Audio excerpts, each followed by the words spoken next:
Bonjour à tous. Aujourd'hui, j'entends souvent parler, oh là là, c'est la catastrophe, mon client va pas avoir son prêt dans les délais, comment ça se passe, qu'est-ce qui va se passer, ma vente s'annule ou pas, et qu'est-ce qui se passe si ça s'annule.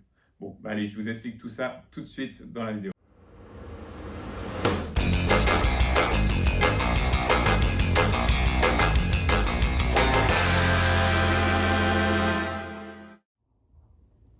Bonjour à tous, bienvenue dans le Café de l'immobilier. Alors aujourd'hui, je vais vous parler de qu'est-ce qui se passe en cas de refus de prêt ou en cas de retard sur l'obtention du prêt immobilier. Alors déjà, on va parler sur une chose très simple, déjà le retard. C'est vrai que souvent, dans les promesses de vente, on met maintenant 60 jours. Certains notaires mettent encore 45 jours pour la fin de la condition suspensive d'obtention de prêt. Et qu'est-ce qui se passe si jamais on n'a pas encore notre prêt au bout des 45 ou des 60 jours?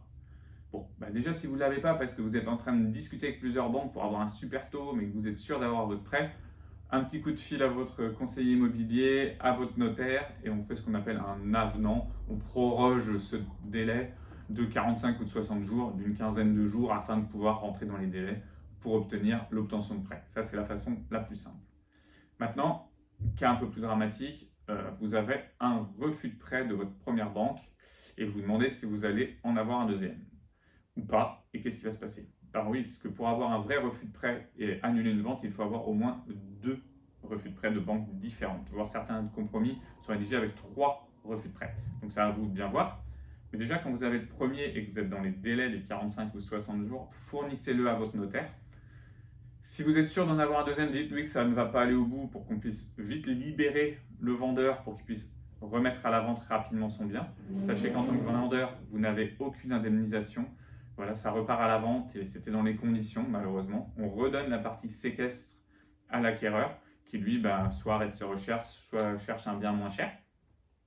Si par contre, vous avez eu un seul refus de prêt et que vous pensez que c'est votre banque, vous puissiez encore peut-être en avoir un autre, fournissez-le quand même pour être déjà dans vos délais. Prouvez que vous êtes dans votre bonne foi, que vous avez été dans les délais de la condition suspensive et contactez un courtier et contactez une autre banque pour pouvoir avoir un autre refus de prêt ou avoir un accord.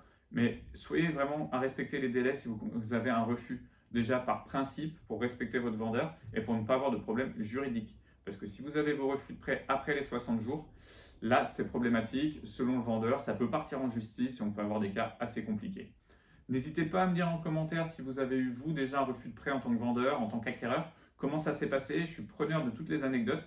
J'avoue que j'en ai très peu, je vais toucher du bois, mais j'en ai très peu dans mon métier. J'en ai moins de 1 tous les 2 ans. Donc voilà, ce qu'on vérifie beaucoup avec les courtiers en amont. Maintenant, ça peut toujours arriver parce que les situations professionnelles changent. Là, les taux des banques ont changé. Donc je suis vraiment preneur de vos anecdotes et je vous dis à très bientôt pour une nouvelle vidéo.